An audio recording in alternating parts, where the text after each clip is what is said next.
Come with me if you want to live. Are you not entertained? Is that why you are here?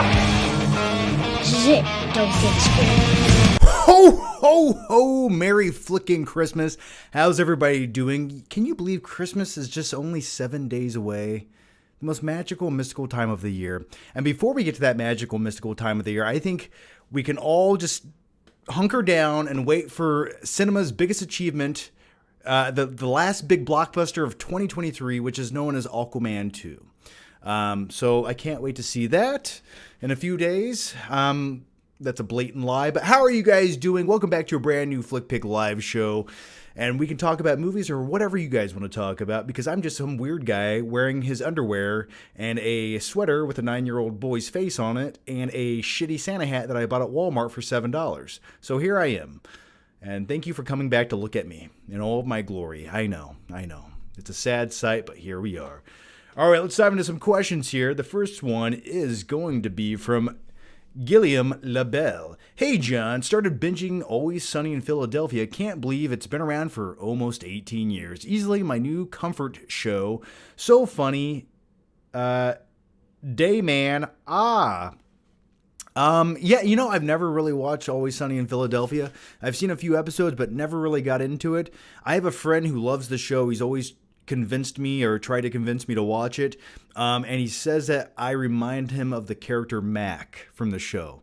So I don't know. I love me some Danny DeVito, but I've just never watched it. I'll tell you my comfort food when it comes to series, or it's definitely going to be either The Office or it's going to be Game of Thrones, which I'm now in the second season. We just had the Battle Blackwater Bay, which was phenomenal.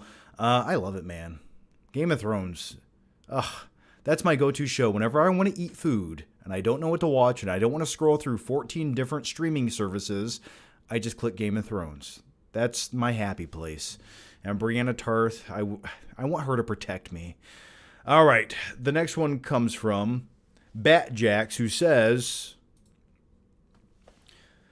Well, Badjack says, if you lived in a world of Mad Max, what would your warlord name be and what would you be known for? I feel like you'd be similar to Lord Humongous. I would be Flictus Erectus. That would be my name. And would I wear assless chaps and cover myself in baby oil? Absolutely. Yeah. Leave the blueberries and I will spare your lives. Some shit like that. I don't know.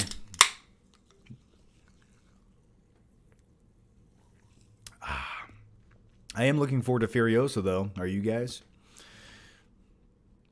The next one comes from James Doshier. How's it going, James? Hey, John. How's it going tonight? Well, James, it's going pretty good. Earlier today, I went to Costco, which is sort of like my adult version of Disneyland. I like it. It's rather busy. And I like looking at TVs and computers and little bullshit that I'll never buy, but I like walking by it. Really, what I go to Costco for is to buy muscle milk and water. But with all that said, I did buy some dehydrated peaches tonight, so I'm really looking forward to eating those. As you can tell, my life isn't all that interesting. But before I did that, I went to the gym, got a quick shoulder workout, feeling pretty good, working on the traps. I want my traps to go back up. I don't want a neck anymore. I'm tired of having this right here, which is known as a neck to human beings. This is for the weak and the uninitiated, so I don't want this anymore. But it's going pretty good, no complaints. Speaking of, we'll get to that in a second. We'll save that. The next one comes from James Dozier as well. Have you seen the movie Crimson Tide from 1995? I have not seen Crimson Tide or watched Crimson Tide probably since the 90s, since I was a kid. I really vaguely remember that movie. I should go back and revisit it, but it's been a long time since I watched it. So it's been a minute, man. It's definitely one of those movies, if I was scrolling on Netflix on a rainy night, I might click it. You know, it's been so long, I like to revisit it. Optimistic Forever says, how's the week been treating you, man? Happy to see you as always. Well, I'm happy to see you guys too, even though I can't really see you. I'm just looking at the lens of my camera right now with my own reflection in it. But I like to pretend all of you are inside my camera, deep down inside there. You're almost microscopic. I could just pick you up and go, and I swallow you, and I crap you out, and I give you a big hug. Just everything I just said, delete. None of that really happened. And forget. It's going pretty good. Did I just say I wanted to hug my own crap pretending it was you? Yes, I did. Don't take offense to that. That was the most genuine compliment I can give all of you. I'm sorry for that. No, this week's been going pretty good. I go back to work tomorrow, which is sad and depressing, and I hate it. I hate it with a passion. I just want to lay in the fetal position all day wearing a Santa Claus hat. Why can't we do that? Why can't we just be who we want to be? But yeah, it's going pretty good. I'll give you a quick update though. If someone brings up the topic, we'll get to it. The 50% Doctor Who podcast says, favorite episode of The Simpsons. Oh, there was an episode. Well, there's many great Simpson episodes. I like the Halloween ones specifically, or something that revolves around Krusty the Clown. Hey! But I always liked Itchy and Scratchy mini episodes. And I don't remember specifically which Simpsons episode it is, but I just remember something crazy happens in Itchy and Scratchy, and there's a guy who looks like Elvis Presley, and he shoots his TV. And for some reason, I remember laughing for like 3 hours as a kid after I witnessed that. I would like to go back and find that. Can anyone tell me which episode of The Simpsons I just referred to? Because I have no clue. But no, you know the funny thing about The Simpsons, and I was thinking about this the other day, was back in the mid-90s, or maybe like 93 to like 97, The Simpsons was the shit, man. Like, everyone watched The Simpsons.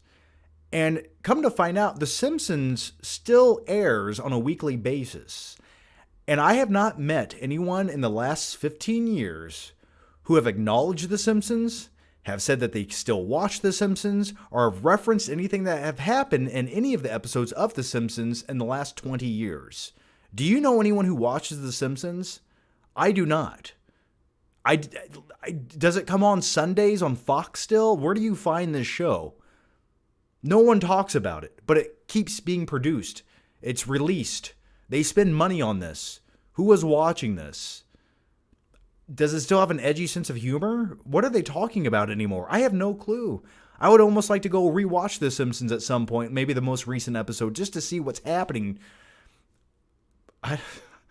It's kind of one of those things. Like, you forget that it exists, but it's still happening. All right. The next one comes from...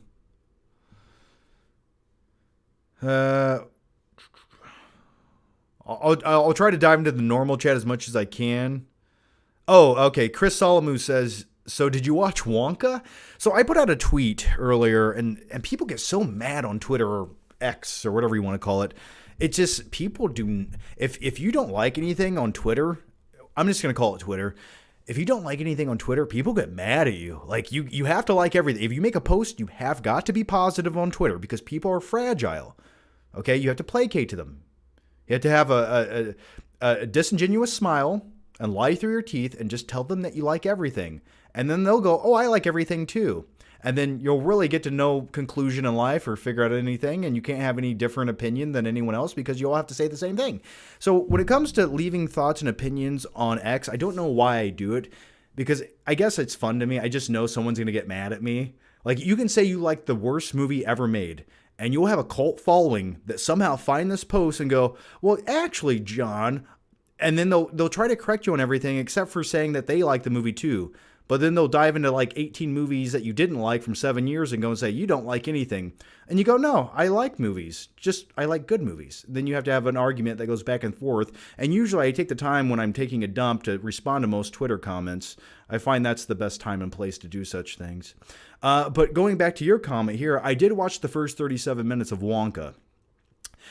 And I was not a fan. Now, I watched it last night. I had a home screener of the movie, okay? Keep in mind, I had a home screener of Wonka, and I was kind of looking forward to it because when it comes to musicals, or at least my favorite musical of all time, it's probably Willy Wonka and the Chocolate Factory. I genuinely mean that. I think that's a phenomenal movie that has stood the test of time, and it's so weird and bizarre, but it's so catchy and fun. I enjoy the songs. I enjoy the scenes between the songs. Do I think Grandpa Joe was a lazy piece of shit who laid in bed for 25 years just looking for a handout? Abso-fucking-lutely, I do. But beyond all of that, I think it's a phenomenal movie. And whenever you can dispose of young children in the name of chocolate, for some odd reason, I respect that, Willy Wonka. I mean, let's think about the atrocities and the human genocide performed in his factory. He just killed children. Or you just injected them with blueberry juice until they almost popped. Now, if you did that nowadays, you'd probably end up on some kind of registry somewhere, and you wouldn't be allowed within 500 feet of a school zone. I'm just putting it out there. But Willy Wonka did it in the name of chocolate, so I respect that. So going into the new Wonka movie, I just felt like it just felt so bland and tedious and tiresome to watch. And hear me out for a second. I only watched the first 38 minutes of the movie, right? And I was kind of looking forward to it. But it just, when I looked at the set pieces and the color grading of the movie, it looks so bland and lifeless and dull. And then as the story progressed, he meets a little girl named like Noodle or something. And then he gets like entrapped in some like boarding house. And I'm like, this is the story. This is the direction that we're going here.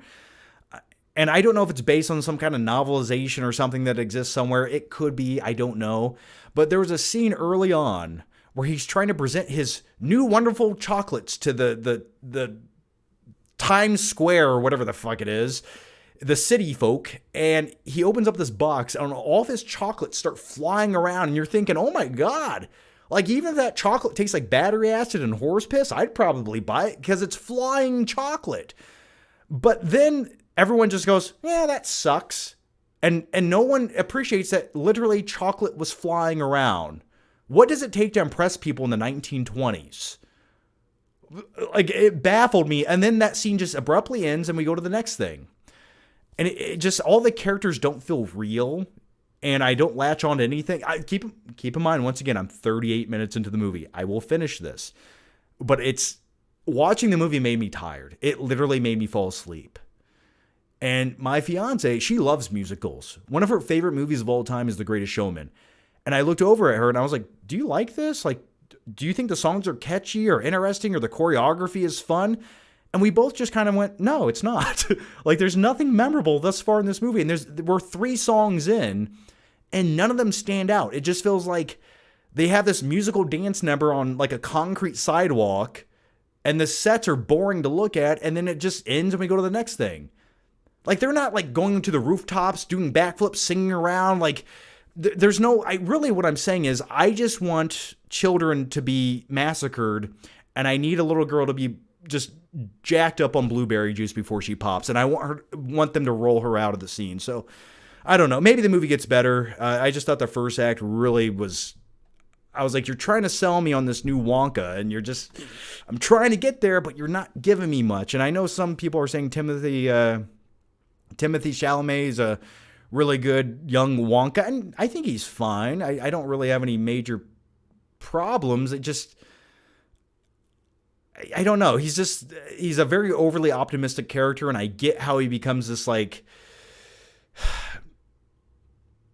deranged guy in his older life. I almost relate to it in a way. But at the same time, all the secondary characters don't feel real to me. This feels like a holiday cartoon made for 7-year-olds, and there's nothing as an adult to latch on to. There's nothing weird and kooky about it. So anyway, let's go to the next question.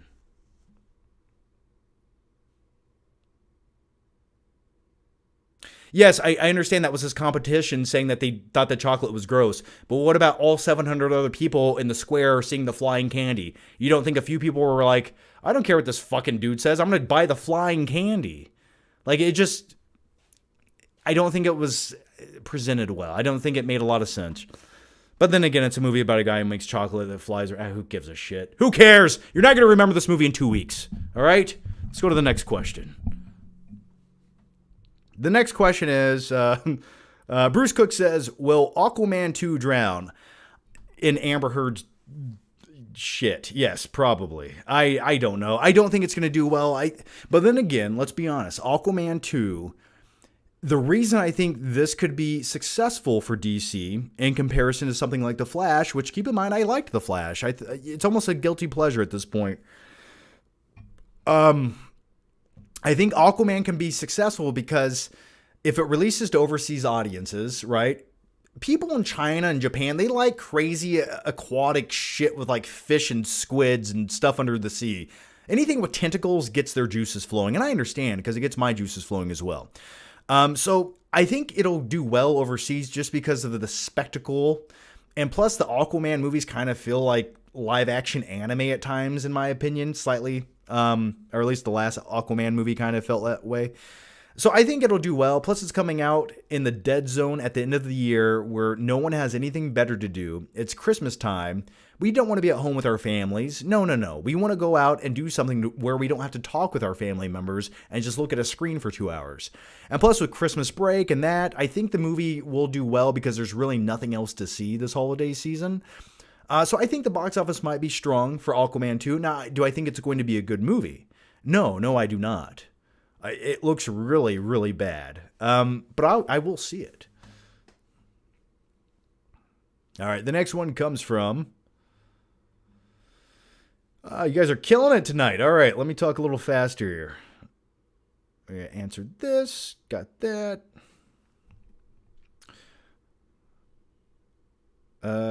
Max Nugenbauer, how's it going, Max? Silent Night was not good. It's the worst action movie of the year. The gimmick where it has no dialogue at all didn't work. Worst movie by John Woo. Yeah, I didn't watch it, and I could have told... just watching Joe Kinnaman or whatever his name is in the trailer made me not want to watch it. I just can't look at that guy for 2 hours and think he's like a badass action star. I'm just not sold on it. So I think it was a poor casting decision, and...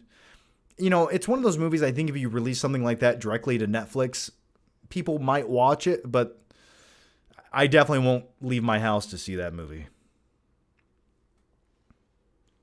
Optimistic Forever says... Oh, we already answered that one. Sorry. Hungry Movie Buff says, Johnny Boy, I missed you. Favorite part of YouTube? Favorite part of YouTube? What do you mean? Like my favorite side of YouTube or my favorite type of videos to watch? I'll watch if you want my favorite genre of YouTube, it's sort of like, I like watching vlog style videos of people who have like a business or have like a construction business or run a car lot or run some kind of candy company. And that was not a reference to Willy Wonka. But yeah, I like vlog videos where people kind of show their real life. I sort of like those things.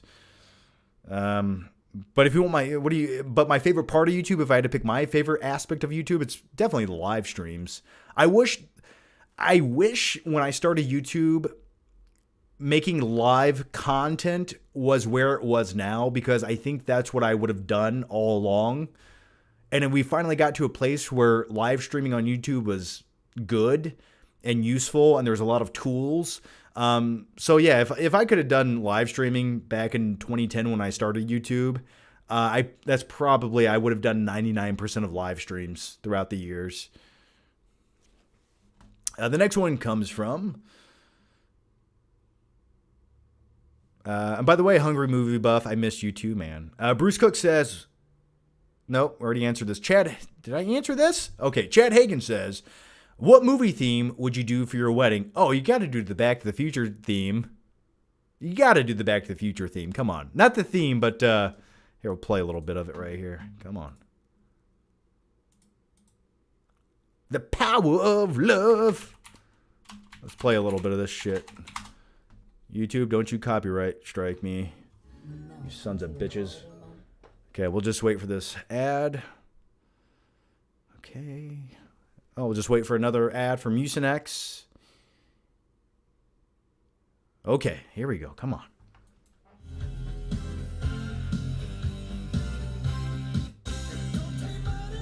Yeah, that's probably going to be the wedding theme right there, man. You got to go with that, right? What else would you play? The next one comes from James Doshier, who says, have you played the Turok games from the N64? Let me tell you something. One of the first games I ever played on N64 was Best Movies to Watch High, Forrest Gump. But playing the first Turok game to me was so hard and complicated. I had no clue where to go. And you have to understand, when you go from a world of side-scrolling games like Mario Brothers or Super Mario World, and you get into this 3D environment of Turok, and first of all, the first Turok game as a kid was scary, man. Because you're out there in the jungle, right? With these pixelated canyon walls, and you just see like fucking dinosaurs pop up out of nowhere, and there's like dudes wearing like tat gear shooting at you, and you go, what is happening? How do these two villainous characters work side by side with each other? Like, why don't the dinosaurs eat these other bad guys? Why do they only want to eat me? I don't know. Did they train them? Is this the plot to Jurassic World where they can train velociraptors for military use? I don't know. But yeah, I enjoyed the first Turok game. I remember playing, maybe it was Turok 2, and I got so far in the game, and I got to one point in the game where I literally did not know what to do anymore. Like, I got lost. I remember wandering around this map for what felt like weeks, not knowing where to go or what I was supposed to do. And the thing about life in the 90s, as beautiful as it was and precious and innocent, we did not have something called the internet. So I couldn't just go on YouTube and watch a tutorial walkthrough how to get through this video game. You had to ask people at school. And they're like, I don't know what you're talking about. So I didn't ever beat Turok 2, though I wanted to. So that's my Turok 2 story. The next one comes from the Movie Raider. Hey, John, are you excited for Zack Snyder's Rebel Moon, and what is your favorite Snyder film? I've heard Rebel Moon is atrociously bad, and I think Zack Snyder helped write this movie, or he wrote the film, and Zack Snyder, when it comes to writing, is just atrocious. He's not a very good writer, and really, I think when it comes to Zack Snyder, he should be a cinematographer, he can be an executive producer, but very rarely do I think Zack Snyder is the right guy to tell a story. So if I had to pick my favorite Snyder movie, I would say what he did with 300 was revolutionary at the time in 2007. I think that was really cool, what he did with that movie.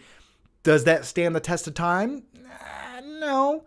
But if I had to pick one Snyder movie, it's always bittersweet with Snyder. He does things that I love in movies. Like, he gives me like 20 great minutes in a movie where I'm like, if you could have just carried that same energy throughout that movie or that same tone, oh, you would have had a home run, man. But he always gets really messy, and his movies always feel disjointed and discombobulated, and it doesn't feel like the consistency just is there throughout his films. So if I had to pick a Snyder movie, I would probably say, oh my God, I just forgot the name of his, what is the zombie movie? Holy shit. 2005, right? 2005 zombie movie? Why can I not remember the name of this generic movie? Come on.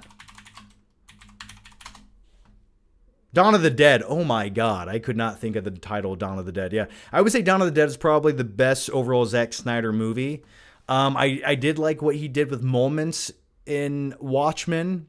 And the thing about the movie Watchmen, as we get on to some kind of weird tangent about Zack Snyder, is I think if Watchmen had come out in like 2000 and I'll give it like 2019. I think if Watchmen came out in 2019, people would have appreciated it much more than they did in 2008. I don't think people were ready for that movie just yet.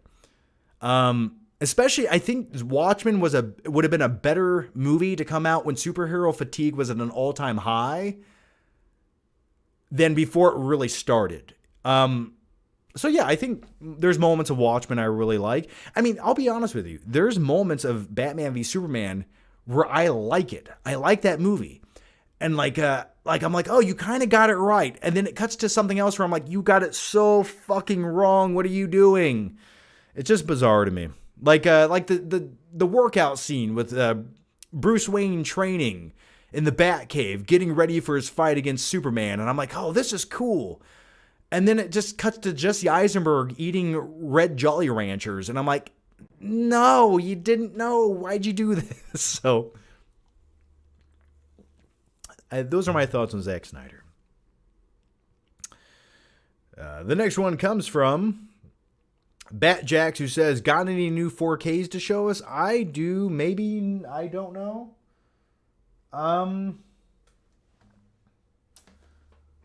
Let me double. No, do I? No, I do not. No, I do not. And I have not watched the Point Break. I have not watched Point Break in 4K yet. I have not got around to it yet, but I don't have any new movies this week. The next one comes from Carter Lovejoy. What holiday movies have you watched so far? The only holiday movie I've really watched so far was Bad Santa, You Ain't Gonna Shit Right for a Week, and then I also watched Hook, which I showed my lady friend Hook the other day for the first time in her life, and she enjoyed it. And let me tell you something about Hook on 4K. It's beautiful. It's glorious. It captures all that little film grain and nuance that you want to see. Now, the thing I will say about Hook on 4K is, at times it almost looks a little too good, but I'll put it this way. The sets and the scenery in Neverland and Hook have always been obvious Hollywood studio sets. And that's kind of the charm of the movie. But when you watch it on 4K, you can almost just see the matte paintings in the background. You can almost feel them back there. You're like, the Lost Boys hideout doesn't extend for miles on end. It looks like it ends 7 feet that way. And of course it does, but yeah, it looks glorious on 4K. But those are the only holiday movies I've watched thus far. Though I will watch Home Alone 1 and 2 probably this weekend. Or maybe later this week. Because Christmas is upon us. Is it me, or did Christmas come way too quick this year? It just, way too soon. It was Halloween, then Thanksgiving happened, and I was like, whoa, where am I? And then all of a sudden someone's like, it's Christmas next week. And I go, slow the fuck down, okay? Give me time to put on my Macaulay Culkin sweater and get ready for this. Am I the only one? It feels like someone clicked the fast forward button. And I don't like it. What do I think about LA Knight? Yeah, I'm a WWE nerd. I think he's just kind of a watered down version of Stone Cold meets The Rock without really much talent in the ring or on the microphone. It just feels like he's sort of like the generic build your own wrestler from 1995 or so. I don't know. I don't hate him, but he doesn't do anything for me. He just feels like a watered down version of what we've already had in the past. Those are my thoughts. But Carter Lovejoy, thank you for the question. And by the way, I've also been hearing mixed responses for the 4K of True Lies since it's available digitally. They say Cameron utilized AI for the transfer. Yeah, I don't know what it is. I think James Cameron hates film grain, and he wants everything to look like it was made with a digital camera from 2019.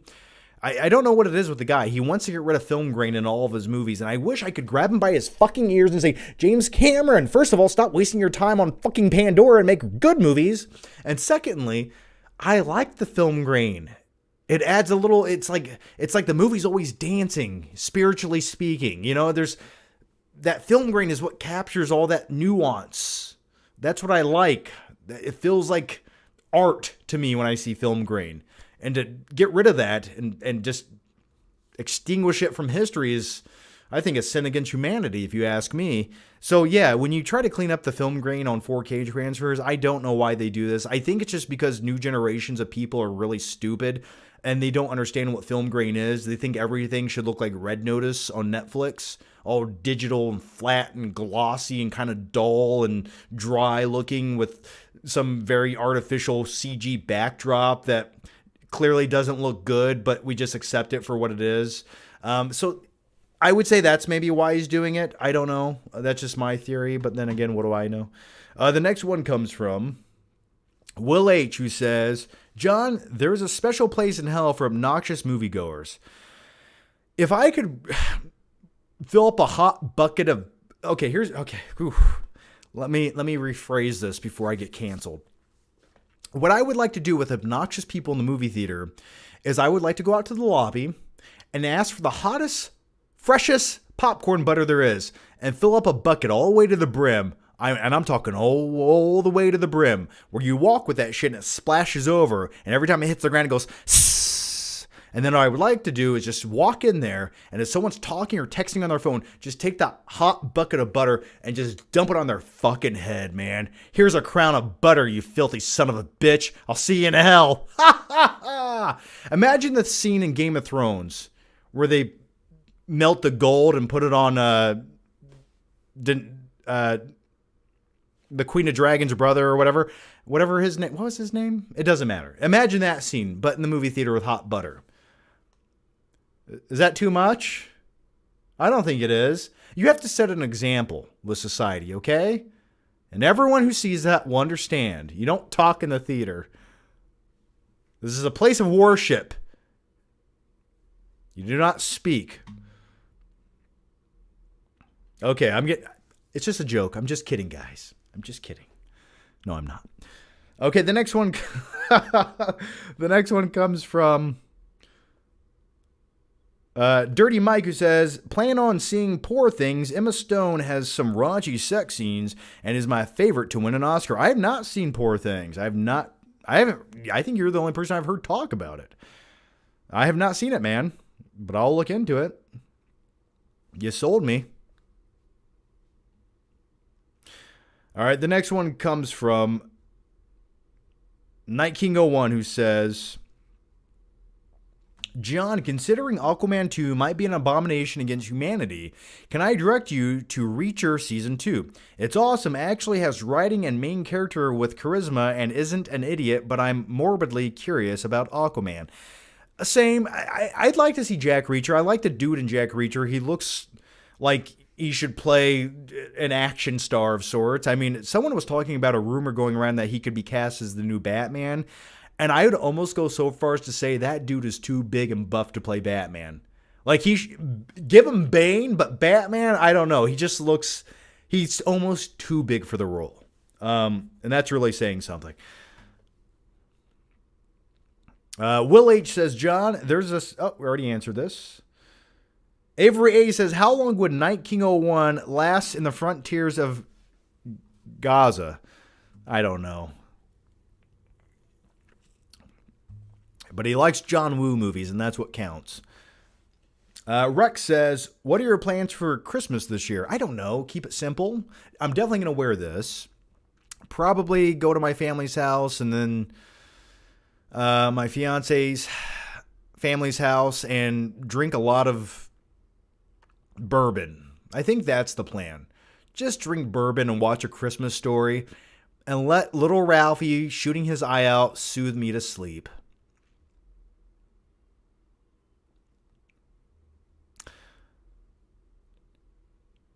Yeah, Viserys. Yeah, yes. Daenerys' brother was named Viserys. There we go. John, did you see the trailer for Grand Theft Auto 6? I did. It looks really cool. I have not been into the Grand Theft Auto games since Vice City. I'll put it like this. When it comes to Grand Theft Auto games, I do not want to play them for the campaign or the story. I don't give a fuck about those things because they always come across like some mediocre like Netflix movie as far as the storyline goes. But what I would like to do is just simply get in a car and drive around in this endless open world. And that to me sounds really relaxing. So yeah, I might buy the new Grand Theft Auto just because it's like, first of all, video games are at a point where it's almost getting scary. And in 50 years, I cannot imagine what video games will be. But anyway, I think this is like the first big step into that new realm going forward. So I'm looking forward to it. Yeah, I am. I thought the trailer was pretty good, and I'd probably buy the game. Now, the fact that it all takes place in Florida, I don't know if that's a positive for me. But, the only reason I like to go to Florida is to go to Universal Studios. Outside of that, That's a scary, hot, and sticky, humid place. The next one comes from James Dozier, who says, do you watch South Park Pandaverse episode? The Pandaverse episode? I have not. I like South Park. I like the humor. I just have not really watched a new episode of South Park in what feels like years. Sometimes I come across a clip, but I do like the social commentary of South Park. I do appreciate it. Daryl Harmsey says, hi. Who do you think is going to win the Royal Rumble and Main Event Mania, and which film do you think will be the worst, The Marvels or Madame Web? I almost feel like Madame Web might be an easier movie to get through than The Marvels. I genuinely, like, it might even be to the point where it's so bad that it's enjoyable to watch. But The Marvels to me was just, it was like watching paint dry. And you know what color the paint was? It was like gray. And I'm just like, okay, this is nothing new. You've done nothing new here. We're 20 movies in and nothing new is being accomplished. Why did you make this? But Madame Web, that could be an atrocity, and that could be mildly entertaining.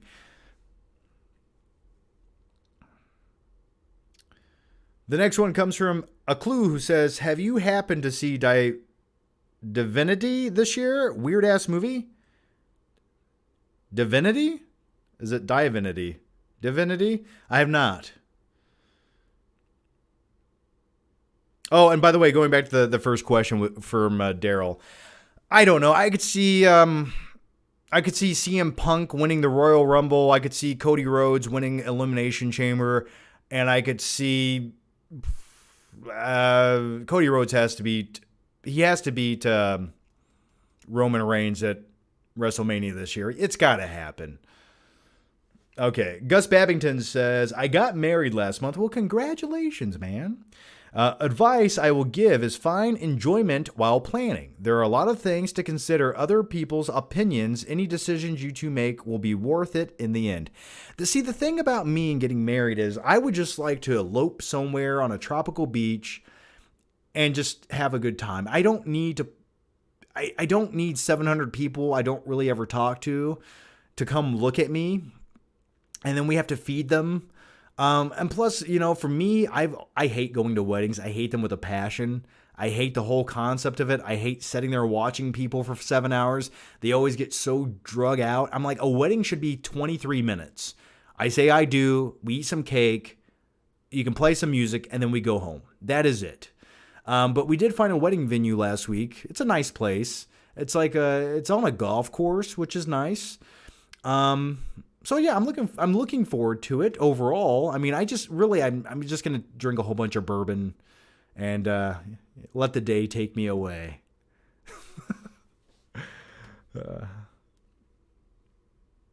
Gus Babington says, did I already answer? I did answer this, but thanks for the advice, Gus. Plus, I don't like to dance. It's not that I'm shy or embarrassed to dance. It's like I simply don't like it. It's not a form of expression I enjoy. Like going out there doing this, that doesn't do anything for me. I'll tell you what does something for me. Listening to the Mortal Kombat techno score and doing scissor kicks alone in my basement wearing my underwear. That's what I consider dancing. But maybe I can do that on the dance floor at my wedding. I don't know. You can't judge me. This is our day. So yes, I will play the Mortal Kombat theme at my wedding. The next question comes from Gator McCluskey. And by the way, thanks to all 336 of you guys watching right now. Thank you. All right. Is this what you wanted to see? All right, okay, here it is. Did you watch The Abyss restoration? I did not. iTunes has it in 4K with amazing extras. Underrated masterpiece in my opinion. Specifically, the SE extras are awesome. Yeah, so for me to really judge a film, I can't watch the streaming version of the 4K. I would have to see the physical copy of it because the physical copy, the audio is going to be better, the bit rate's going to be better, and I know you're going to say streaming's pretty good, but it's not as good as that physical copy is going to be, especially the audio. It's just not going to be. So to me, for me to judge a 4K restoration, I can't just look at the streaming version of it. Because I'm going to tell you right now, no matter how good that streaming source is, when you pause one of the dark scenes in that film, there's going to be blocking going on. You're going to see the digital noise in one of the dark scenes, which tells me I can't judge that. I have to see the physical copy. And that's why physical media is so important. Streaming cannot top it. It just can't. All right. The next one comes from Better Call Maul, who says, do you think the prequels aged well? I love them and think episode 3 is the best Star Wars movie. George is a genius. I wouldn't go that far. I wouldn't even step foot in that universe to go that far. But what I will say about the prequels are, I don't know if the prequels got better or movies generally got worse. I'll rephrase that. I don't know if the prequels are good or Star Wars just got so bad to where it made the prequels look better and we're grateful for what we got. That's the way I would phrase that. Now, do I have a special place in my heart for episode 1? Yes, I kind of do. It was the first Star Wars movie I had ever seen in theaters. I think the score was good. I think Darth Maul was a cool fucking badass villain. And I think there's a lot of redeeming qualities in the movie. Jake Lloyd not necessarily being one of them, but everything else was okay. The second one, episode 2, not so good. I could see Revenge of the Sith I could get how you would say that's your favorite. That's cool. I get it. You know, for me, it's Empire. I definitely got to go with Empire. Or even, yeah, I'm going to go with Empire. I just can't not be topped. I hope that answered your question. Carter Lovejoy says, who would you keep forever and who would you erase from existence? Grandpa Joe from Willy Wonka or Uncle Frank from Home Alone? Well, I love me some Uncle Frank. Uncle Frank said if I saw him in the shower, I'd never grow up to be a real man. A cool cat. Yeah, I love me some Uncle Frank. Put them in your purse. Put them in your purse. Yeah, fill it up, please. Fill it up. Uncle Frank's great, man. Grandpa Joe was a piece of shit. That man was a piece of shit. Just living off the system, laying in his bed all day. Just, oh, hey, guys, thanks for working for me so I can buy some more tobacco for my pipe. What's that? Free tickets to Willy Wonka's factory. I'm up. Let's go, Charlie. What a piece of shit. I hope he died cold and alone in that bed. All right. I hope he got gout. The next one comes from Nev Soul, who says, am I the only one that thinks Misery with James Caan is kind of funny? Yes, I agree. I think it's funny too, but I'm also a weirdo who finds humor in the most dark, dramatic films ever made. Did you know that Sling Blade is a drama to me and a comedy? It's both. Most people don't see the comedy in there, but the stepdad in Sling Blade is like the most phenomenal, funny, over-the-top hillbilly, and I love that shit. So yes, I would agree with your opinion. I think there's some dark humor to be had in Misery, especially from Kathy Bates. That stuff like that's funny to me. Like, I don't know. Maybe I'm just weird and demented and twisted, but I stand by it. Ryan Potter says, are you excited for Zack Snyder's Rebel Moon? Not really. Now, if it was good and like, if there was one great review that someone had posted somewhere, yeah, I would be mildly excited for the movie, but it's Zack Snyder. You know, what was that last thing that he made where it had Dave Bautista and there's zombies in Vegas and it didn't feel like a real movie? What was that called? I don't remember, but I just couldn't believe that was a real thing when I watched it. I'll watch Rebel Moon, but probably not anytime soon. The next one comes from Better Call Maul, Johnny Skidmark, what opinion of yours has aged the worst to you? What opinion of mine has aged terribly? I don't know. I'm sure maybe I said, I'm sure in the past I said maybe a movie wasn't that bad, and then later rewatched it and said, oh my God, what was I thinking? That's a terrible movie. Or there's been movies where the first time I saw them, I didn't love them. And then I watched them a few more times and I went, oh my God, I like this movie, or I like it more. So I'm sure I've had some bad takes over the years. I mean, what opinion would I say is aged the worst? I don't know. You tell me. You tell me. I mean, there's definitely maybe some movies in the past I was a little too nice to at first. I don't know. I couldn't tell you. I'm sure I think in my review of Suicide Squad, I don't think I said I liked the movie, but maybe I was too nice to it. Maybe that was one. Did you see the movie The Shift? I watched most of it. Yes. It was just very religious. It got a little too on the nose with the religion vibes, and it just it was like a little too much. Yeah, Army of Darkness. Oh, God, that was so terrible.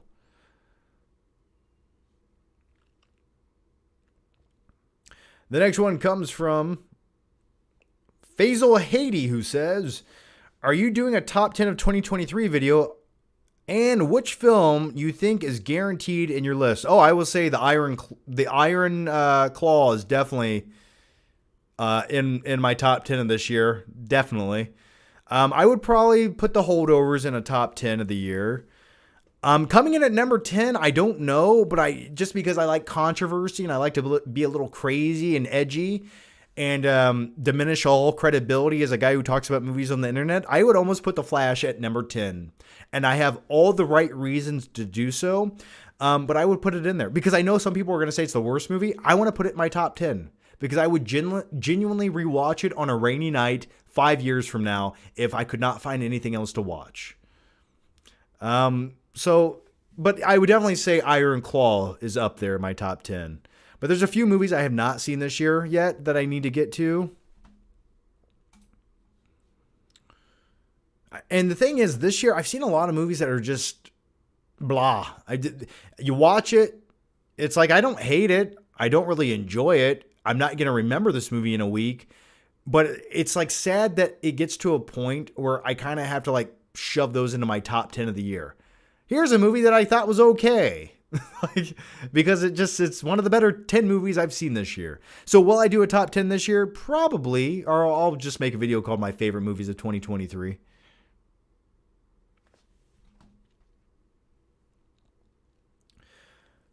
The next one comes from the 50% Doctor Who podcast, who says, watched Leave the World Behind. It was sheet.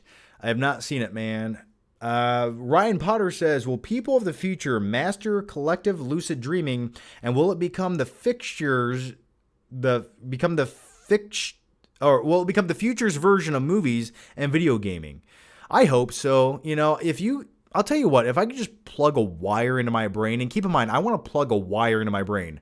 I like the tactile analog functioning of using wires still. I don't like casting videos. No, I need a wire because I don't trust that digital noise. I need something of actual physical touch to plug into my brain.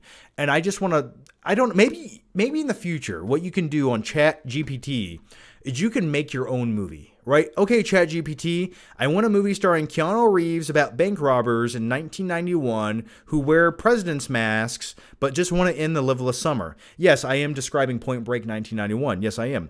But what I really want is a sequel to that movie, and here's what I want.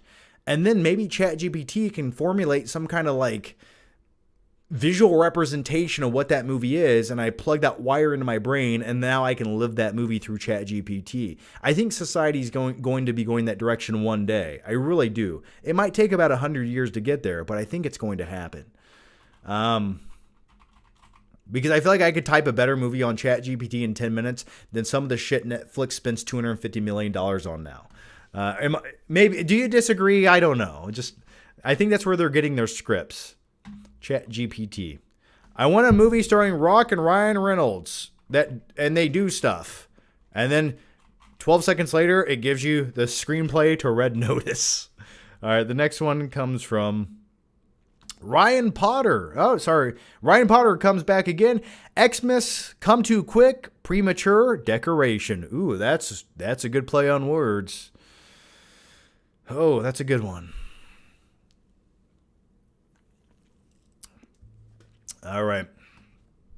Will H says, John, have you seen Beavis and Butthead do Christmas? It's always a funny, relaxing watch every year along with Bad Santa. Ho, ho, ho, I have not seen it. I don't think I've watched Beavis and Butthead in like 10 years, man. Claudia Rogajon says, you ever going to watch the show Reacher? It's great. You bring that up every live show, and I just don't feel like watching big guy beat up people. I just don't want. It's just not enough meat on the bone of a series for me to watch. It's just not. I need something a little more complex and dynamic and dark. Will H says, John, did you see The Holdovers? I did see The Holdovers. I enjoyed it. It's Alexander Payne's new movie starring Paul Giamatti, and it has a glorious film grain look, very cozy film with lots of snow and Christmas lights, but most importantly, great characters. Yeah, The Holdovers definitely had like a nice throwback to maybe like a maybe early 80s movie. Like, and I like the simplicity of it. I could see that being a movie that would have come out in the 1980s, and I would have probably watched it on HBO as a kid, or my parents would have recorded it off HBO onto a Betamax tape. And I said a Betamax tape, not a VHS tape. I'm going back further here. And they would have put it in a shoebox, and I would have watched it over and over again. And that's how I discovered some of my favorite movies of all time, like Point Break or The Warriors or Stand By Me. So no, I really did enjoy the Holdovers. And I like me some Paul Giamatti was made for that role. I'm going to come get you, Spider-Man. You hear me? I'm going to come get you. By the way, one of my favorite movies with Paul Giamatti is the movie Private Parts starring Howard Stern, where Howard Stern refers to Paul Giamatti's character as Pig Vomit. Okay, Pig Vomit. All right. Phil, how's it going, Phil? And thanks for the generous super chat here. How's it going, man? All right. My brother-in-law visited me today. He told me he just bought Oppenheimer on DVD. My soul died immediately. I sat him down in front of my 77-inch OLED and played a few 4K Blu-rays, trying to show him the error of his ways. I think he's too far gone. Damn shame. That man's living in 2006. You need to slap him as hard as you can in the face and make him see that 4K resolution in front of him. And the sad thing is, when you show someone a DVD versus a 4K and they go, oh, to me, those people are blind sheep just being cattled through life to walk off an eventual cliff one day. And it makes me sad. Those people are sheep to me. Nothing more, nothing less. If you don't want to see life in the clearest version you possibly can, what are you doing living it every day? Just go to sleep. Now let's go to the next question. And thanks for that, man. Night King 01 says, you know what? Tell him just to watch Oppenheimer on fucking VHS, okay? What does it matter anymore? You don't care about the immersion factor or the picture quality. All right. Night King 01 says, why does Rebel Moon look like it was made on a green screen? Because it was. I know it was, but surely you can make those effects look more convincing. Also, it just looks like every Snyder tendency smashed together. Well, yeah, the man he has his tropes. And what happened was Netflix, this is a Netflix movie, right? Rebel Moon, right? What Netflix did is basically wrote him a blank check and made like a 5-picture deal with him to say, okay, Zack Snyder, make us whatever the fuck you want. Here's $500 million. It's like what they did with Adam Sandler. Just make us a whole bunch of shitty movies that you wrote in your bathtub one night, starring your best friends. So I feel like that's what they're doing with Zack Snyder. I mean, if you look at Army of the Dead or whatever that piece of trash was, I mean, I think he's just basically, I think what's happening is he had all these ideas, but they weren't cognitive, well cohesive ideas. And he just said, okay, I have a really good, cool idea for this scene and this scene, but how do I make this into a 2-hour movie? And then they just didn't. They just filmed shit and said, well, that's there you go. There's 2 hours. What's the story? I don't know. Does it have slow-mo shots? Yes. And that's all you wanted. I don't know. I haven't seen the movie yet, but that's probably my guess. And if you want the real, and people say I'm being too negative, and it's only because you give me questions like this that I have to give you the blatant, honest truth. And the honest truth here is because most people who consume content, and I say the word content, I didn't say films, I said content. Hang with me for a second. They don't give a shit about how good the effects look. They just want something on the background of Netflix playing for 2 hours so Netflix can count it as a view and they're happy with that. But these people, these mindless drones who just consume content are just scrolling on TikTok as this movie plays in the background. They don't care about it. And that's why no one talks about movies anymore. The biggest $300 million movie made for Netflix comes out 1 day later. It's like it didn't exist. And what does that tell you? It didn't resonate with anyone. Why? All right. Rex says, what have you asked for Christmas? Oh, just forgiveness for my sins against humanity. That's all I want. That's all I want. And if someone wants to send me I don't know, 87-inch OLED TV, that would be pretty cool too. Maybe a new car, I don't know. Pay off my credit card debt. That would be pretty sweet too. But other than that, I just want to be content and happy. I'm a simple guy with simple taste. I enjoy the small things in life, so I don't know. A gift card to Pizza King would be sufficient at this point in my life. That's all I want. And a cold can of Dr. Pepper. Must have drank myself about 13 Dr. Peppers. All right, the next one comes from Michael, who says, I just saw Wonka. What a lifeless, soulless movie Gene Wilder is spinning in his grave. My God, have mercy on my soul. Yeah, I don't know. People said they like Wonka, and 37 minutes into the movie, I was like, this just looks like the color concrete. How do you take this movie with so much imagination that it's based on, and you just make this dull, drabby thing? It's like they took the saturation and they cranked it down 47%, and it just looks flat. Like, if ever a movie should look vivid and fun and colorful, it's Willy Wonka, man.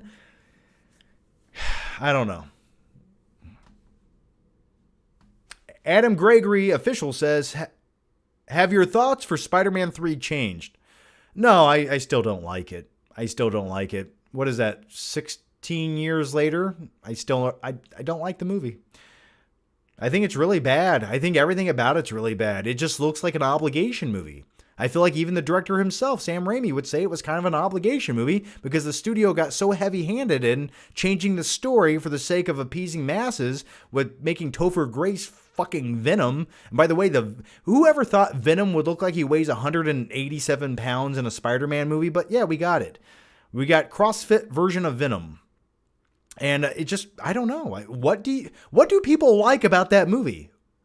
If you like Spider-Man 3, tell me what it is that you cling on to when you enjoy that movie. Other than just wanting to like Tobey Maguire Spider-Man movies. Beyond that, specifically, in the movie Spider-Man 3, what sequence, what scene do you latch onto and think, oh, that's really good? I'm genuinely asking you right now. Someone please tell me. And don't just say Spider-Man 3 is amazing. That means nothing to me. All right, the next one comes from, come on, here we go. Dirty Mike, who says, how did you know your lady friend was the one? Rank your top 5 pizza chains. Just because the more we hung out, the more I enjoyed being around her. And I genuinely enjoyed doing things because her viewpoint wasn't always similar, but it was, I don't know. We just bounce off each other. We get each other's humor. We both act like teenagers when we're alone in our house. We both enjoy just laying in bed watching a good movie, right? That's the goal every day, to get to that. And you know, when you're with someone long enough, you realize they're nurturing and caring and smart, and it's a culmination of many things. But most importantly, she understands what makes a good movie. And that's when I knew. I showed her Nightcrawler and I said, "Do you understand why this movie's funny?" And I waited. And she went, "Yes, I do." And I said, "Okay, good. This works." When Peter and Harry team up at the end, for the last 7 fucking seconds of the movie, you like that shit? Okay. Venom's tongue is hot. I don't disagree with that. The fight between Peter and Harry. Okay. I really like your content, man. Well, thanks, Barry. Bully Maguire. The best and worst scene in Spider-Man 3. All right, here it goes. Night King 01 says, now that you mention it, okay, I cannot read this. Now that you mention it and that Bill Burr talked about it, the scene in Sling Blade where the stepfather throws the dude in the wheelchair out of the house, I laugh all the time. It's just so over the top. The dude is pure evil. Oh, I love, what's his name? The stepdad in Sling Blade. Was it like Keith or something like that? Or I forget his name. Anyway, yeah, it's hilarious, man. I love white trash characters in movies. Nothing is more fascinating and enjoyable for me to watch. If you want to sell me on your movie, give me an over-the-top white trash character and I'm there. I love it. Claudia Rogajon says, Rebel Moon is a rejected Star Wars script by Snyder. That's what I remember thinking when we talked about Rebel Moon on the last live show and someone asked me about Rebel Moon and my brain immediately went to Star Wars and I started talking about Star Wars. That's, I feel like, why. Okay. So I wasn't completely insane. All right. Better Call Maul says Johnny Trapveins, Game of Thrones or Breaking Bad. Also Walter White or Saul/Jimmy. I'm going to go, I got to go with Game of Thrones. I just think it has so much more rewatchability. It's much more of a cinematic series. And I think every character in Game of Thrones is pretty damn phenomenal. There's only a few storylines that let me down. And keep in mind, we went to 8 seasons and Breaking Bad went to what? 5 seasons? So, I definitely go Walter White though. But I like me some Saul Goodman, man. All right, the next one comes from Michael Entity, who says, "Hey John, happy holidays. Can I just take this and lean back? Let's just do this. Hey John, happy holidays. Wanted to know your favorite superhero movie that isn't linked with DC or Marvel. For me, it's The Crow or Hellboy." Okay, fair enough. Well, I mean, I don't really consider Blade heavily linked with DC. I mean, it's getting to that point, but the first Blade, there wasn't some shared multiverse. It came out in 1998. It was one of the first rated R comic book movies ever that lived up to the hype. It was better than it needed to be. And it took this secondary character and turned him into like an actual hero that was flawed. And I like those things. So I'm going to go with Blade, even though you said I don't really consider it linked with DC. But if you want something outside of that, I don't know. How about Darkman? How's that? Claudia Rogajon says, Reacher is dark and complex, though. More brainy. Maybe one day I'll get to it, man. But just not now. Ryan Potter says, people type laughing my ass off, but are barely smiling. Well, I know, it's slightly disingenuous, but I think we come to accept it in society. I'll tell you one thing I never type anymore is LOL. I just can't do it anymore. I go, ha ha. Because that's what you got for me. I probably went, ha. That's what you got. That's the honest response. That or I give a thumbs up.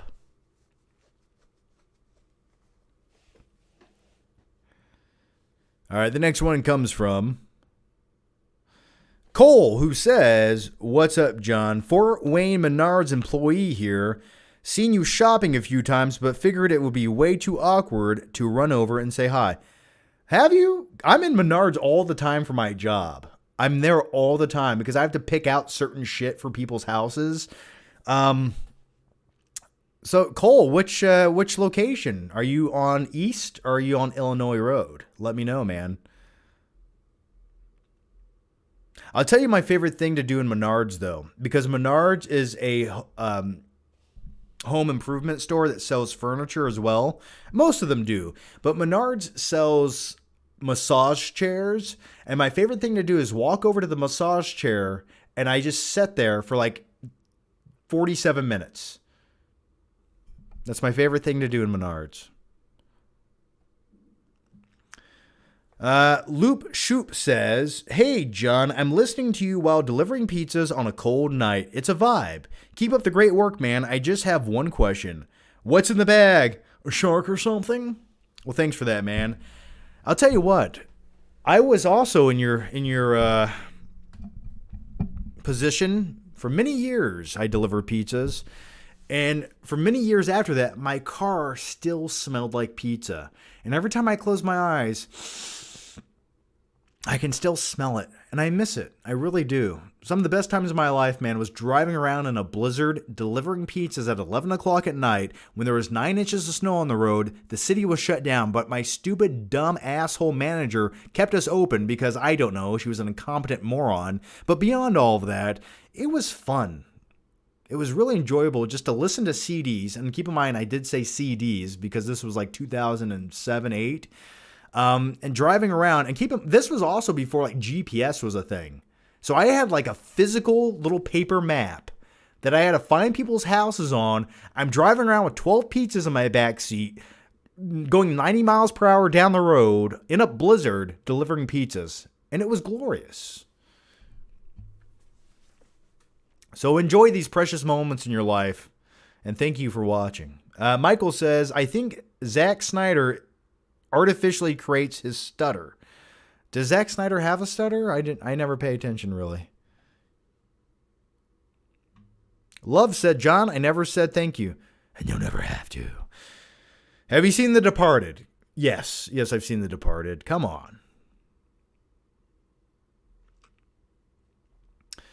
Menards has a good deal on chocolate-covered peanuts. Well, that's good to know, man. Michael Flores says, "Hey, John, Blade is Marvel." I know it's Marvel, but was it? Oh, Blade is Marvel, isn't it? Well, fuck me. I guess I'm stupid. Let me punish myself. John, why didn't you have your IMDb chip turned on in your brain when you started talking about movies tonight? Damn it. I guess I'm just human after all. Okay, it's Marvel. Whatever. But it was so dark and edgy that it felt like a DC movie. That's a way to turn it around.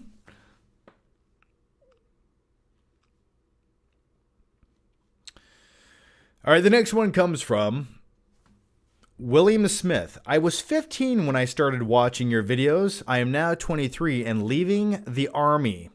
And leaving the army. I thought you were going to say you're going to the army. Okay. You're leaving the army. What advice do you have for me taking the next step? Feeling a little lost. Well, the good news is, were you there for 4 years? Did you get a lifetime of insurance from the VA? That's a plus. That's a positive. I think you can rely on that one day. So that'll be really nice and helpful. I would say you have your whole life ahead of you, man. You're 23. What do you want to do? Go try something that you want to do. Try it out for a year or two. Who cares? If you don't like it, quit. Find another job. I don't know. Do what you want to do for a couple years, man. Your youth is in your favor. Take advantage of it. I mean, it's kind of crazy nowadays. If you can coherently put 3 sentences together and do elementary grade math and you don't look like you're addicted to meth, there's so many jobs available to people on Indeed.com. Sometimes I go on there and there's a multitude of jobs on there and it's just like, they don't even look like, there's almost no qualifications you need to have right now to like make $22 an hour. And I get that the economy is garbage. Trust me, I feel the pain. But there's so many jobs out there and so many weird, odd jobs that you never think that exist. But if you look deep enough on Indeed, you can find them. So, man, you got your whole life ahead of you. Just find something that's fun, that gives you freedom, that doesn't keep you locked up in a cubicle all day. Try that out. Pick up a trade. Start a fucking YouTube channel. The world is your oyster, okay? But figure it out soon. You don't want to waste your whole life.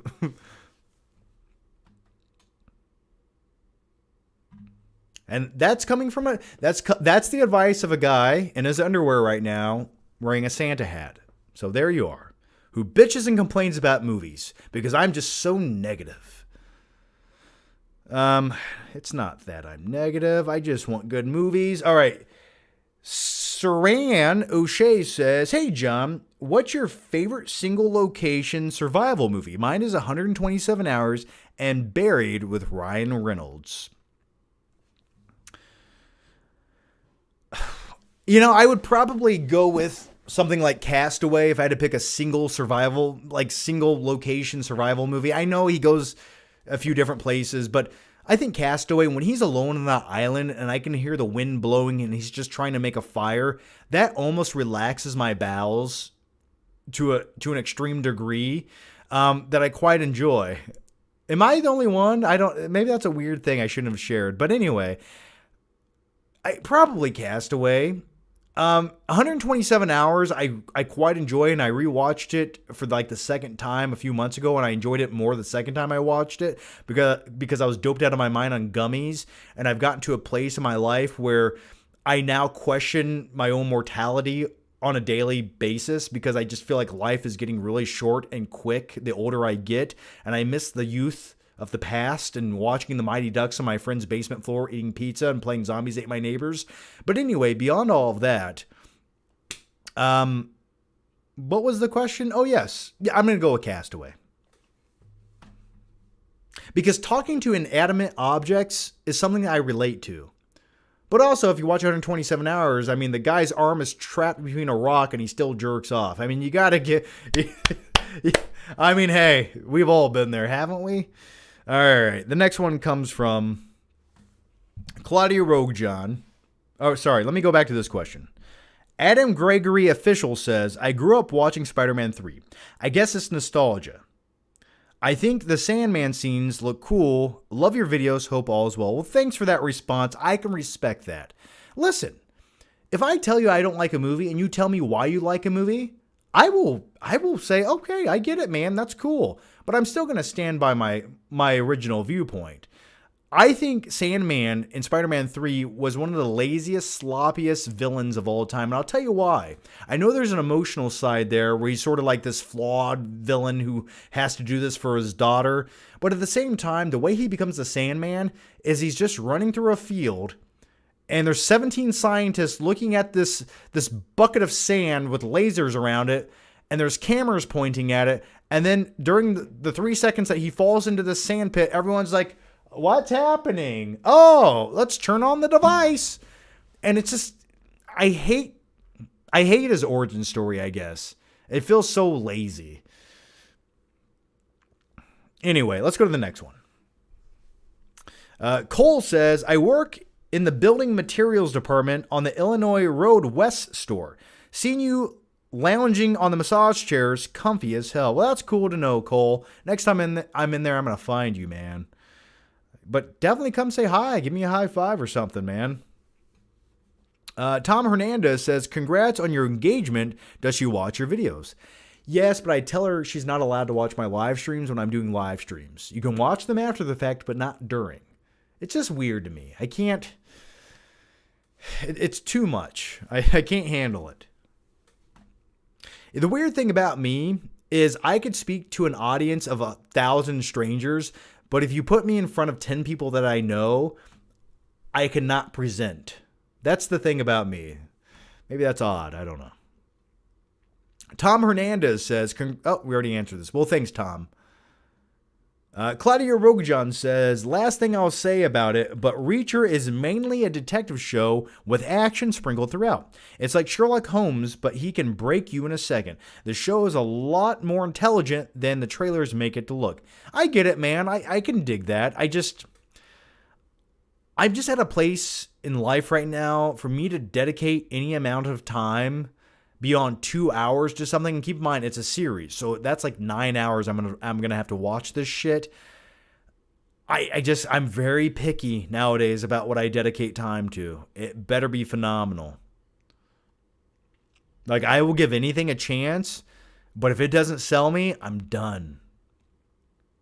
Clark Ingleton says, thoughts on Curb Your Enthusiasm. It's gonna end after 12 seasons, sad, but also don't know how Larry does it at his age. I'll be completely honest with you. I did not know Curb Your Enthusiasm was still running. I didn't know they were still making new seasons. Now, I did enjoy the show. I did. I thought it was brilliant, and I liked how it felt like off the cuff and not overly produced. But it's been a while since I don't think I've seen any of the new seasons in a long time. Night King 01 says, John, I saw Barry Lyndon today. I was hesitant, but I like historical period films. Suffice it to say, I was completely immersed. Never thought I would say I was in comfort watching a movie about a guy conning his way into English high school society what am I saying here? Oh, society comforting. Okay, sorry, it cut off. Okay. What is it called? Barry Lyndon? I'll check it out, man. I mean, you kind of sold me. Clark Ingleton says, watch Banshees of an Irishman, a dark, mean-spirited, depressing comedy about a grumpy old man. It should be perfect for you. I will probably get around to watching it. The other night, I started watching Gran Torino for like the 10th time, and damn it, that movie is just perfection. I agree with everything that Clint Eastwood does in that film. Yeah, shut your fucking mouth. I love it.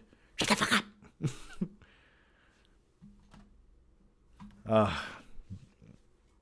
The next one comes from Lex Henderson, who says, are there any movies featuring African-American casts that you enjoy?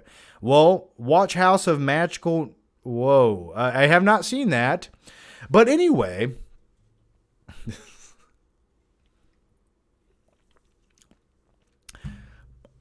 I do quite enjoy a lot of urban culture films, including Baby Boy with Tyrese Gibson. I think it's brilliant. I think that's almost one of my favorite comedy movies ever made.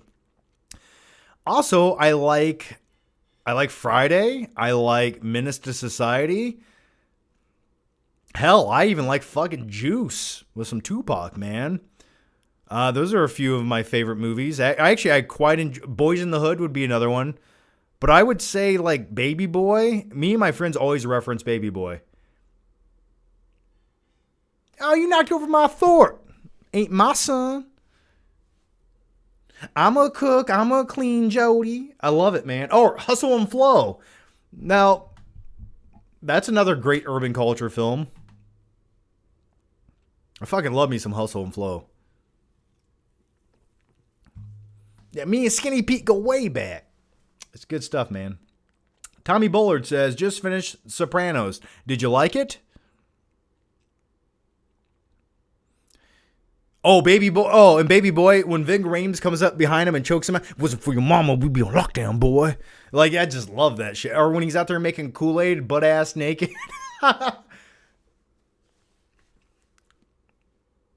Oh, God.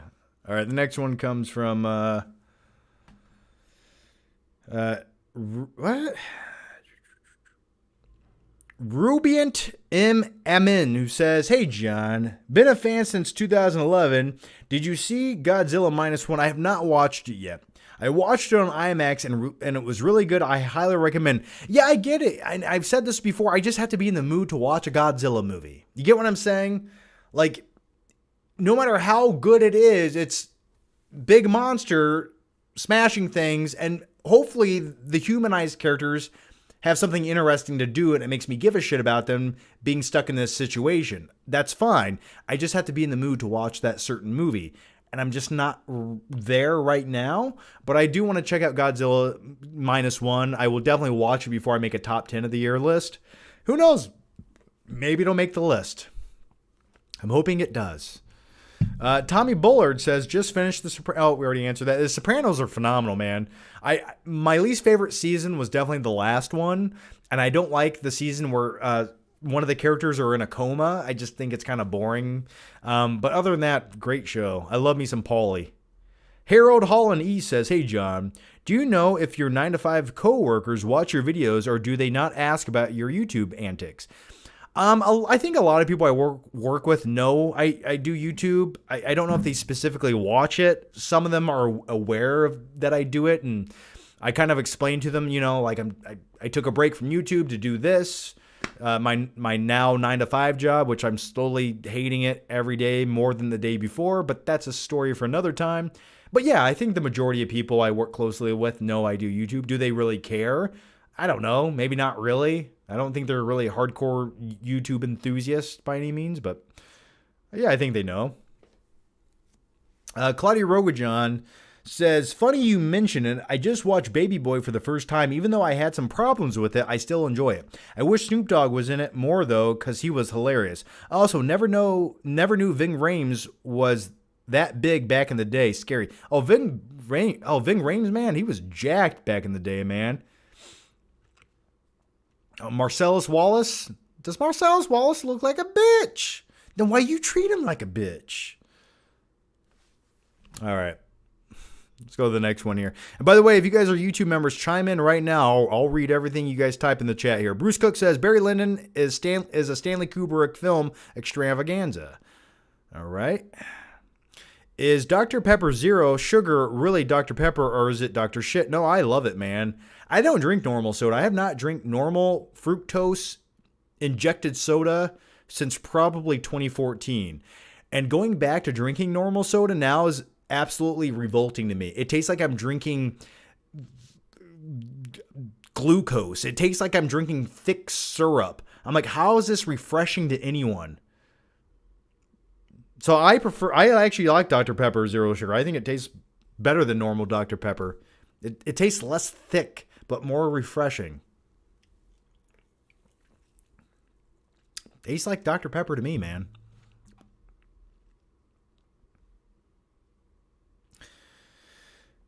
New Jack City, Pookie. I have not seen New Jack City in a long time, man.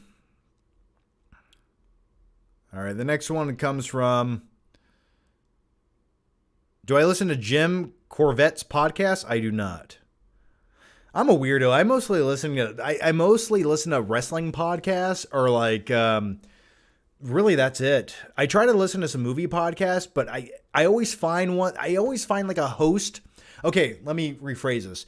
When it comes to movie podcasts, I might find an interesting episode that someone did where they interview someone I find intriguing. But beyond that one episode or a couple episodes, I find the host insufferable to listen to because they're just sucking the cock of like the celebrity that they're with the whole time. And it's like, I get that you have to placate to a certain audience, but it's just like, ask a real question, please.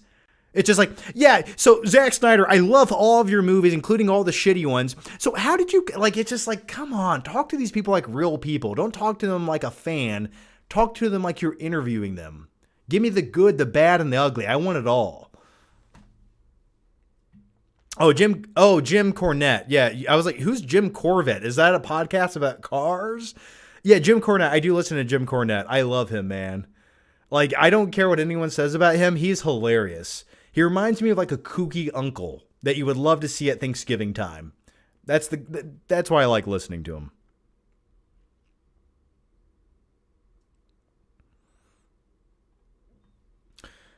Gabe K says, love you, Flick. What conspiracy theory do you actually believe in? Also, Spider-Man No Way Home released in theaters 2 years ago today. How time flies. Indeed it does. Name a conspiracy theory I don't believe in. I think there's a little bit of weight to everything to some degree. If you think the official story given to you by a government is the actual facts of what happened, there's no discrepancies here. This is the only thing that happened. By the way, it paints us in a perfect light. Nothing to see here. If you buy everything that is told you, whatever gets you through the day with a smile on your face, but I think there's a little weight to everything. There's a lot of conspiracy theories. Maybe I'm not a hardcore conspiracy theorist in believing every nuance of it, but I think there's something to be said about all of it. And if for nothing else, it's always at least interesting. So don't get me started. We could talk about 9/11. We could talk about the moon landing. I think if JFK, there's so many.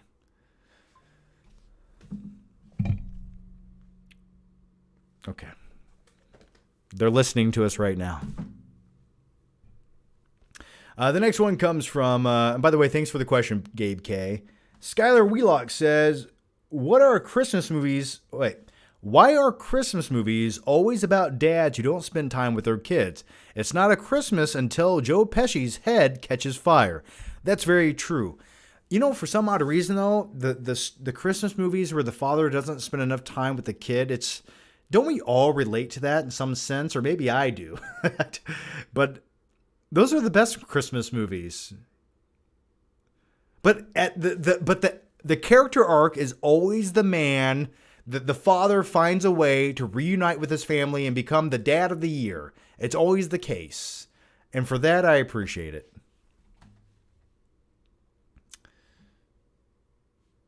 The next one comes from...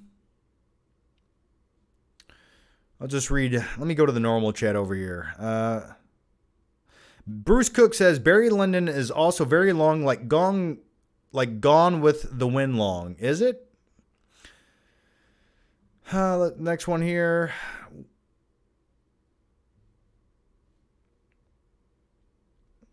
If you got some juicy questions, get them in now. I'm waiting. Rubiet M. Amin says, have you seen 12 Angry Men from 1957? I haven't watched that since college. I watched that for a class in college, and I have not seen it since. I liked it. I would like to go back and revisit it. I think I'd appreciate it more now than I did then. It's probably my favorite movie of all time. If you like court dramas, I recommend it 100%. Absolutely. I've always enjoyed a good court drama, man.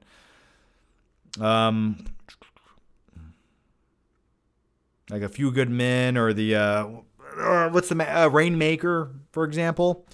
Hell, I'll even go so far as to say I enjoy My Cousin Vinny as a courtroom drama. More of a comedy, but the two use. Jay Forever King says, thoughts on True Lies 4K transfer being AI generated trash. I talked about that earlier. I said if you're going to get rid of all the film grain, you basically got rid of the soul of the movie.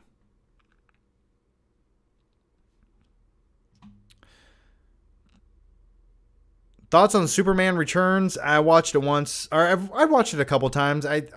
It's boring. It puts you to sleep. All right. John, Color Purple? I have not seen it yet. I have a screener of it I could watch. I just haven't yet. I'm still trying to make it through Wonka, man. If I can make it through the rest of Wonka, I'll be content. I just can't do it. So it just feels like a useless movie.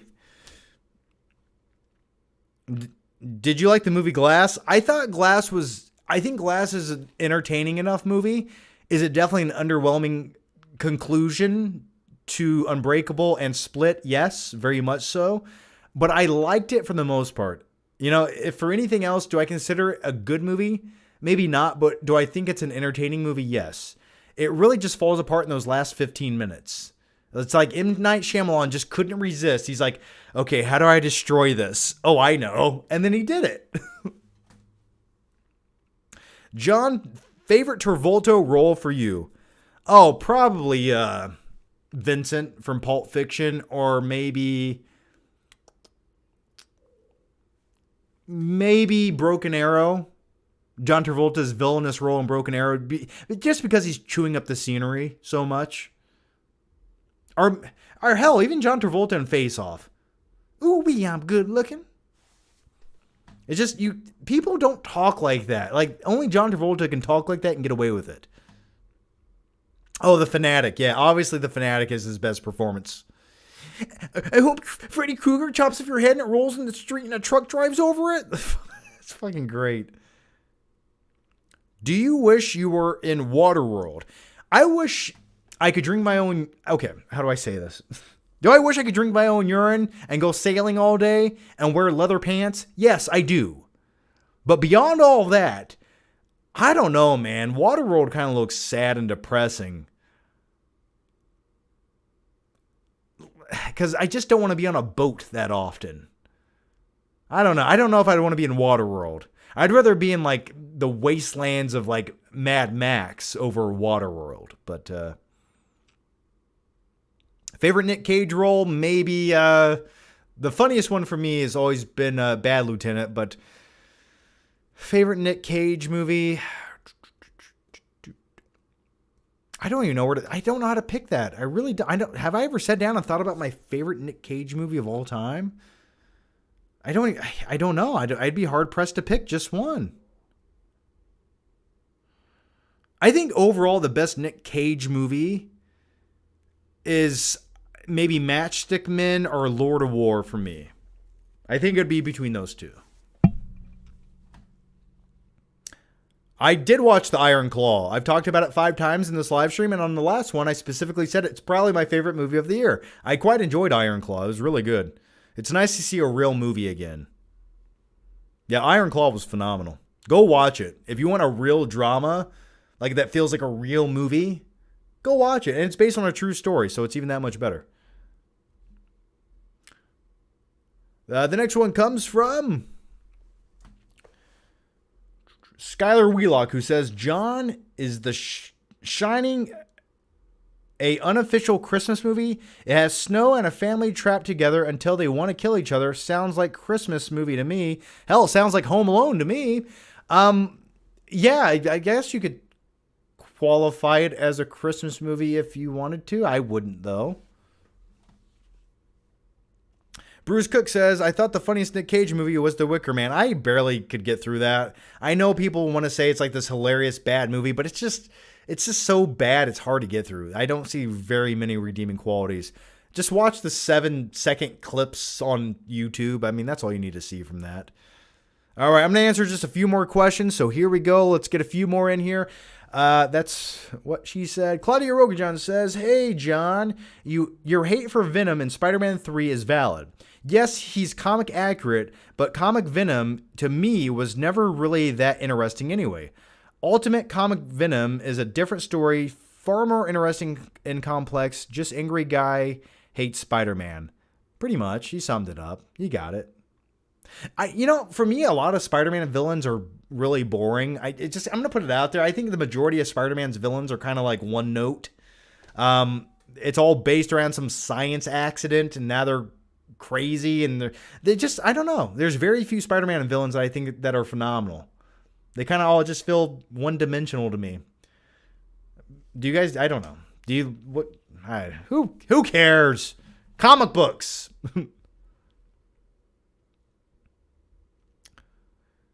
What is my favorite mobster movie? Probably Casino.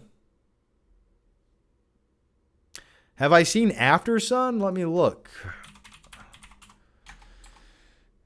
After Sun. Just came out. No, I have not. I did not see it. It's got a 96 Rotten Tomato score. It must be good. Favorite band growing up? Probably Metallica.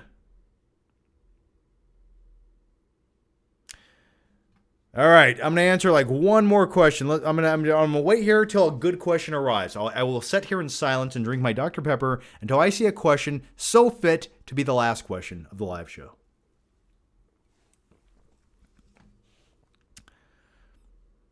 I'm not okay. I'll answer more. Okay, I lied to you. I'm sorry for that. Did you watch All That in the 90s? Great show. I watched a few episodes of it, but for me as a kid, even as a kid, I remember watching All That and thinking, wow, I'd rather watch SNL because that's funnier to me. All That just felt like, I don't know, it always felt like, I get it's child humor, but for me, I always wanted like SNL. I wanted Adam Sandler. I wanted Chris Farley type humor. That's more what intrigued me. Are you happy in life? I think I'm as content as I should be. I mean, I'm happy enough. I think I'm happy. You know, I think a lot of things worked out pretty good in life for me. Is everything perfect? Absolutely not. But could it be much worse? Absolutely. What is your favorite workout? Oh, arm day, man. Arms and shoulders. Oh, fuck yeah. Just give it to me now. I want to pump. I want both my arms to look like veiny pythons that I just want to wrap around someone's neck and just squeeze the life out of them. What's that? What's that? Can you feel it? Shh, don't tell anyone. Just go to sleep. Probably arm day. Favorite Van Damme movie? Street Fighter. Time Cop, I guess. I don't know.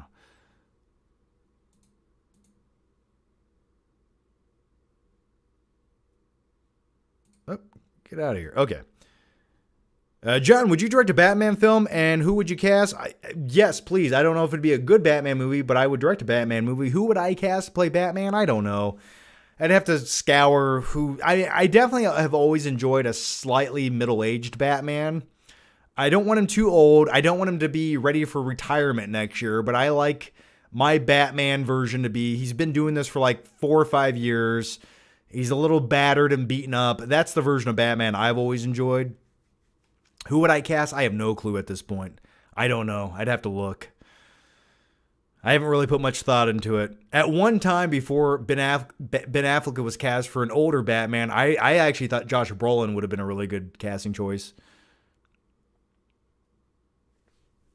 John, why do we live in a clown world? I don't know. Everyone's so fickle and sad and weak and pathetic and just want to be placated to, and I don't know. We live in an upside down world. It really scares me. And you know the weird thing is, the older I get, the more I just want to like deviate away from society. And it's a weird thing because what I do is I don't do it so much anymore specifically for a living, but what I used to do for a living was I had to be a social media guy all the time. And I put myself out there. And now when I put myself out there, I really only want to cater to the fan base who want to hear what I have to say. I don't care about mass appeal. I really don't. I don't want it. So did I answer that question? I don't know. But I think I'm at a point in life where I'm just going to say what I want to say. And if you don't want to hear it, unfollow me. Don't follow me. Unsubscribe. I really don't care.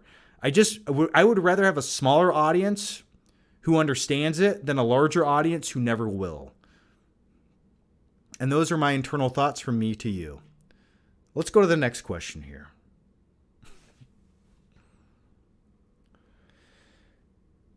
Okay, I'm going to answer a few more of these. Okay, let's rapid fire some questions. Hello, John. Have you seen Jungle with Daniel Radcliffe? If you're still looking for a good survival movie, true story. I've come across that. I just never sat down and watched it. But I am familiar with the movie. I've never seen it, though. Also, there's that Christian Bale movie where he's a POW. It was okay. That came out in, like 2007 or 8 or something, but... Night King of One says, Barry Lyndon is really relaxing 3 hours. Well, good to know, man. I'll check into it. Claudia Roguejohn says, Ultimate Venom makes more sense as Peter Parker and Eddie were friends since childhood, and their fathers created the Venom suit as a cure for cancer, but went wrong, and Peter destroyed it after he wore it and nearly killed a man. Eddie felt betrayed. No, if you're going to make the storyline like I made this Venom suit for all the right reasons to cure cancer, and then things went awry, and now I'm a bad guy, that's a cool storyline. I can appreciate that. I wish they would have that return to some degree. That I could understand. That's a great backstory. Greetings from El Paso, Texas. Well, howdy, down under. Or did that even make any sense? I don't know, man. Yeah, Rescue Don. That's what I'm thinking of. John, when are you making an OnlyFans? Immediately following this live stream. It'll be me wearing a Santa hat and covered in baby oil and sipping on eggnog. But is it really eggnog? Nobody knows. I'm sorry. Jay Forever King says, how would you rank the Snyder DC trilogy? Probably the best thing Snyder ever did was Man of Steel. Outside of that, it was all mediocre junk. I mean, let's be honest. Even the Snyder Cut, I rewatched that the other day and I was like, Yeah, it's okay, but damn, this is like hard to get. It's like a run-on sentence. So probably Man of Steel is my favorite thing Snyder ever did. I mean, listen, I wanted Batman v Superman to be the best movie ever made, and it's the fact that we had a Batman v Superman movie, and that's what they decided to do. It pains me inside. It hurts me so much that they couldn't just get it right. Claudia Rowe, John, I understand that Venom tried to kill Peter. Well, you're a real big fan of Venom, man. You know everything there is to know about Venom here. Yeah, if they made this version of Venom, or they made the movie version of Venom that related to anything that you're saying, that sounds significantly better than Venom going to a techno nightclub party with glow sticks. And then fighting Woody Harrelson. I wanted to watch Good Burger the other day. I was at a buddy's house, and we wanted something to laugh at. Not with, at. And we almost watched it, but we never got around to it. John, can we get a house tour? Maybe at some point. Definitely give you an office tour, but it's technically not completed yet.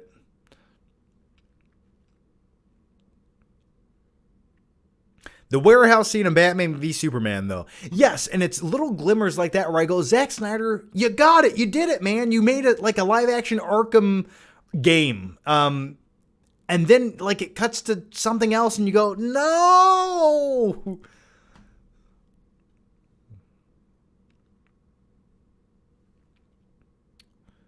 John, thoughts on Daft Punk? I love Daft Punk, man. I listen to that shit when I drive at night.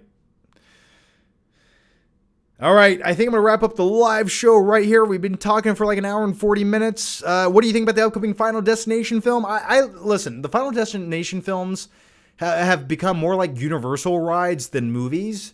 But you know what? I'm okay with that. I will take an edible. I will watch it. I want to watch people gruesomely die for the sake of my own entertainment because that's a dark, morbid thing to do. But hell, maybe they'll make it in 3D so I can watch someone get decapitated in 3D and eat my Sour Patch Kids. And that to me sounds like a good time at this point in life.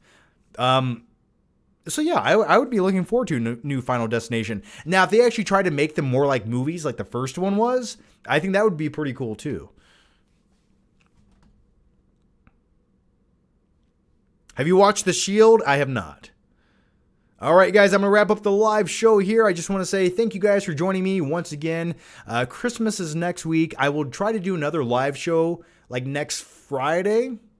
We'll try to do one Friday, Thursday or Friday this week. One more Christmas show before the new year and all that fun stuff. But either way, guys, thanks for watching, and I guess have a good week. And if you want to, give the video a like as a special little Christmas present. If you want to help, I don't know. Whatever you want to do. Or don't. Whatever you want. It's up to you guys. But either way, thanks for watching. I'll see you guys next time. Have a good night. And drink some chocolate milk. Just make sure you don't blow bubbles in it. Take care.